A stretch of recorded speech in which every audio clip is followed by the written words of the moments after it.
අයිබුවන් ආර්ම් Kasun YouTube නාලිකාව මම කසුන්. ඉතින් අදත් ආවා වැදගත් දෙයක් ඔයාලට කියලා දෙන්න ඕන කියලා. ඉතින් අද මං හිතුවා හැමෝටම වැදගත් වෙයි කියලා හිතලා මේක විශේෂයෙන් මේ අපේ නිවාසවල සෞඛ්‍ය පිළිබඳව නිවසේ සෞඛ්‍ය පිළිබඳව තමයි මම කතා කරන්න අද බලාපොරොත්තු වෙන්නේ. ගෙදර සාමාන්‍ය අපේ එකිනෙකාගේ සෞඛ්‍යයට උදව් වෙන කරුණු කාරණා කීපයක් තමයි මම විශේෂයෙන් කතා කරන්න බලාපොරොත්තු වෙන්නේ. මේ සරල දේවල් ඒ වුණාට මේවා දැන් කෙරෙන්නේ නැති නිසා ගොඩාක් මේ ප්‍රශ්න මතුවලා තියෙනවා. විශේෂයෙන් මේ කුඩා දරුවන් නිතර දිවෙලේ ලෙඩ වෙනවා. මෙන්න මේක ඊටාම ලොකු ගැටලුවක් වෙලා තියෙනවා. දැන් බඩේ අමාරුව, හෙම්බිරිස්සා, මේවා ඉතින් ලොකු හැම වෙලාවෙම ඉතින් බෙහෙත් ගන්න එක්ක ස්පිරිතාලෙට යනවා, එක්ක වෙනත් පෞද්ගලික තැනකට යනවා. ඉතින් මෙන්න මේ වගේ ප්‍රශ්න ටිකක් තියෙන හින්දා මම හිතුවා මේක ඉතින් කතා කරන්න ඕනේ කියලා දෙන්න ඕනේ. සමහරට අමතක වෙලා ඇති, මම මතක් කරලා දෙනවා. ඕගොල්ලන් එතකොට ක්‍රියාත්මක කරන්න. ඉතින් අපි බලමු. මම හිතනවා මෙන්න මෙහෙම. විශේෂයෙන්ම අපේ නිවස තුල විශේෂයෙන් දැන් විශේෂ දෙයක් තියෙනවා. විශේෂයෙන් ගොඩාක් වෙලාවට දැන් නිවෙස් වැඩි වෙලාවක් වහලා තමයි තියෙන්නේ. මොකද අම්මා සහ තාත්තා දෙමව්පියන් රැකියාව වලට යනවා. ළමයිත් අපේ ළමුන් ටික ඉස්කෝලේ හෝ ක්ලාස් හරි මොනවාට හරි යනවා. එතකොට නිවාසයේ ගොඩාක් වෙලාවට වහලා තමයි තියෙන්නේ. ඒ හින්දා ඕගොල්ලන් අනිවාර්යයෙන්ම නිවාඩු දවසකට හරි විවේකී වෙලාවකට හරි අනිවාර්යයෙන්ම ඉස්සල්ලාම මුළු නිවාසයම දොර ජනෙල් ඇරලා ඒ නිවාසය ඇතුළට වාතය එන විදිහට ඉස්සලම වාතය එන ආකාරයට ඕගොල්ලන් ඒක නිවැරදි කරන්න. ජනෙල් ටික අරින්න, දොරවල් අරින්න, ඒවා ඇරලා නිවැරදි කරලා තියන්න. ඒක තමයි අංක 1. වාතාශ්‍රයනවා. මොකද ඔය ගේ ඇතුලේ තියෙනවා වාතය පල් වෙමින් පවතින වාතය. ඒ කියන්නේ එහෙට යන්නේ නැහැ, මෙහෙට යන්නේ නැහැ. ගේ ඇතුලේ තියෙන වාතය. ඒවා විශේෂයෙන් අහු මුළු වල තියෙන්න පුළුවන්. ඇඳවල්, අස්සවල් වල, දොර මුළු වල තිබීමෙන් ඒ වාතය තුළ විශේෂ ලෙඩ කිරීමට හැකියාව තිබෙන යම් විස බීජ තියෙන්න පුළුවන්. තියෙන්න පුළුවන් නෙවෙයි, තියෙනවා. ඉතින් මෙන්න මේකත් විශාල හේතුවක් වෙලා තියෙනවා. මේ විශේෂයෙන් මේක කුඩා දරුවන් තමයි ඉතින් මේකට අහු වෙන්නේ. වැඩි හිටියන්ට ඉතින් ඒ පොඩි තියෙනවානේ දරා ගැනීමේ හැකියාවක්. නමුත් කුඩා දරුවෝ එහෙ මෙහෙ රිංගනවා, ඔය එයාගේ සෙල්ලම් බඩු ගන්න යනවා. වගේ තැන්වලදී එයා මේකට ගොදුරු වෙනවා. ඉතින් මේකේ වෛරස්, බැක්ටීරියා හරි ඔය මොනවා හරි රෝගයක් හැදෙන්න අවශ්‍ය දේවල් ටිකක් තියෙන්න පුළුවන්. ඒ හින්දා නිවස හොඳට විවෘත කරලා නිවසට හුලං ඇතුළත එළියෙන් එන වාතය පිරෙන්නත්, ඒ පිරුණු වාතය නැවත එළියට යන්නත් හදලා ඒ පියවර කරන්න. ඒක අංක 1. එතකොට අපි තව එකකට යනවා. එතකොට විශේෂයෙන්ම ඕගොල්ලන් අනිවාර්යයෙන්ම මේ ගෙදරක තිබිය යුතුම දෙයක් තියෙනවා. මොකද්ද? ෆස්ට් ඒඩ් බොක්ස් එකක්. ෆස්ට් ඒඩ් බොක්ස් එක කියන්නේ මේ ප්‍රථම ආධාර පෙට්ටියක්. ප්‍රථම ආධාර පෙට්ටියක් අපි ඉස්සර නම් ওই ගොඩාක් ගෙවල් වල තිබුණා. මම දැකලා තියෙනවා. දැන් නම් මම දැකලා නැහැ එහෙම.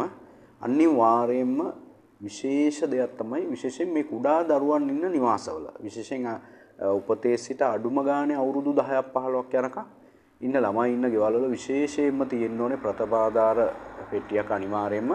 විශේෂයෙන් ඒක ඉතින් වේදනානාශකයක්, ඔය බඩේ අමාරුවට යම් දෙන දෙයක්, පුළුන් ටිකක්, ප්ලාස්ටර් ටිකක්, එතකොට මොනවා හෝ එවැනි දේවල්. එතකොට ජීවනි පැකට් කීපයක් අත්‍යවශ්‍යයි ගෙදරක. ඉතින් මෙන්න මේ වගේ ටිකක් නිතරම මේ යම් සිදුවීමකදී අල්ලපු ගෙදරට යන්නේ නැති වෙන්න. තමන්ගේ ගෙදරම කියන්නේ රෝහලකට ගෙනියනකම් ලේ ටිකක් වියදා ගන්න, ඒක තුවාලයක් වුණා නම් ඒක වහගන්න, තුවාලයක් පිරිසුදු කරගන්න. අපිට හැම එකටම ස්පිරිතාල ගාන යන්න ඕනේ නැහැ. ඇත්තටම මේ දෙමව්පියන්ට ඇත්තටම සාමාන්‍ය දැනුමක් තියෙනවා නම්, යම් බුද්ධියක් තියෙනවා නම් ඒක ගෙදරදීම ඒවා අපිට මේ පාලනය කරගන්න පුළුවන්. දැන් මට පෙන්නලා තියෙන හැම දෙයක් නැහැ කියලා. ඉතින් අන්න ඒ මත ඉඳගෙන තමයි මම මේක කියන්නේ. එතකොට ෆස්ට් ඒඩ් බොක්ස් එකක්, ප්‍රථම ආධාර පෙට්ටියක් ගෙදර නඩත්තු කරගන්න උත්සාහ කරන්න.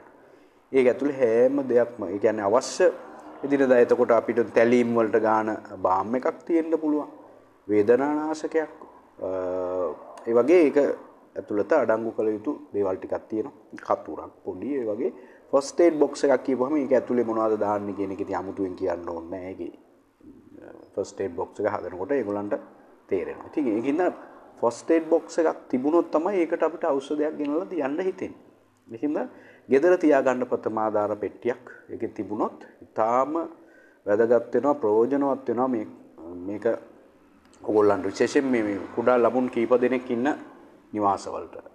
right ඊළඟට අපි යන් ඔයගොල්ලන් විශේෂයෙන් මතක තියාගන්න දැන් අපි අපේ නිදා ගන්න ඇඳ තියෙනවානේ. මේ ඇඳේ තමයි වැඩිපුර විස බීජ ප්‍රමාණයක් තියෙන්නේ. විශේෂයෙන් දූවිලි අපිට නොපෙනෙන දූවිලි අංශු ගොඩාක් තියෙනවා. ඊට අමතරව කොට්ට උර.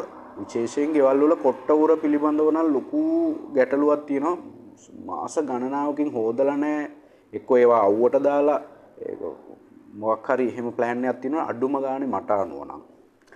සතියකට සැරයක්වත් කොට්ට උර ටික හොදන්න ඕනේ. ඒකෙන් විශාල ගැටලුවක් මතුවෙනවා ළමන් නිදාගත්තේ. සමහරට හොඳට නිදාගත්ත ළමයා උදේ වෙනකොට හෙම්බිලිස්සාව මොනවා හෝ උස්ම ගෑනීමේ අපහසුතා ඇති වෙන්න පුළුවන්. ඒවයි තියෙන ඔය පුළුන් කොට්ටවල අනිකුත් කොට්ටවල අපි නිකන් ගෙදර දොරේ වැඩ කටයුතු කරන අතරේ අතුපතු ගෑපුවාම ඒකේ යම් දූවිලි තට්ටුවක් මේ වාතයේ රැඳිලා තියෙනවා. ටික වෙලාවක් යනකොට ඒ දූවිලි තට්ටුව හිමීට පල්ලෙහාට වැටෙනවා. ඒ තැන්වල තැම්පත් වෙනවා. මෙන්න මේවා තියෙනවා. ඊට අමතරව විශේෂයෙන් මතක තියාගන්න අපි නිින්දට යනකොට අනිවාර්යයෙන්ම කොහොමද ඉතින් දතකට මදිනවනේ හරි. ඒක කරනවා කියලා හිතමුකෝ. නමුත් අනිවාර්යයෙන්ම පාද පිරිසුදු කරගන්න ඕනේ. අපේ කකුල් පිරිසුදු කරගෙන තමයි අඳට නගින්නේ. මොකද අපි බෙඩ් සීට් එකේ අපි දන්නේ නැහැනේ සමහරක් වෙලාවට කොයි පැත්තෙන්ද එහෙම දන්නේ නැහැනේ. ඒ හින්දා ඇඳේ යම් මේ අපේ ඇඳ තුල විශාල දූවිලි ප්‍රමාණයක් සහ විස බීජ ප්‍රමාණයක් ඇති වෙන්න පුළුවන්. ඒකින්ද මෙන්න මේ දේත් වැදගත්. ඊට අමතරව ඇඳ යට නම් කිසිම දෙයක් තියන්න එපා. මොකද ඇඳ යට නිදහස් වාතය ගලා යන ආකාරයෙන් තියෙන්න ඕනේ. පුස් කන ද්‍රව්‍ය විශේෂයෙන් තියන්න එපා. ඒකේ නිදින අය ස්ථීර වශයෙන්ම ලෙඩ වෙනවා. විශේෂයෙන් ඇඳ යට පුරවලා තියන්න එපා. විශේෂයෙන් සපත්තු සෙරප්පු වගේ දේවල් තියන්නත් එපා. පුළුවන් තරම් නිදහස් විදිහට තියන්න. ඒක ඊටාම හොඳ සෞඛ්‍ය පැත්තේ ඊටාම හොඳ දෙයක්. එතකොට ඒක එකක්. ඊට පස්සේ අපි සාමාන්‍යයෙන් ඔය දැන් අපි අඳින ඇඳුම් පිළිබඳව අපි අධ්‍යයනය කරොත් විශේෂයෙන් මතක තියාගන්න අපිට හොදා ගන්න බැරි වුණත් විශේෂයෙන්ම මතක තියාගන්න මේ නිතර අඳින ඇඳුමක් නිවසට ආවට පස්සේ ඒවා මේ අපි අවුවට දාන්න ඕනේ. වේල ගන්න ඕනේ. යම් දාඩිය හෝ මොනවා හරි දෙයක් අවුවට දාලා ගන්න. අනික තමයි අයන් කරලා ගන්න පුළුවන් නම් තවත් ගොඩක් හොඳයි. විශේෂයෙන්ම මේ ළමුන්ගේ ඇඳුම් පොඩක් අයන් කරලා එහෙම ගත්තොත් ඒ විස බීජ නැති වෙන ගතියක් තියෙනවා.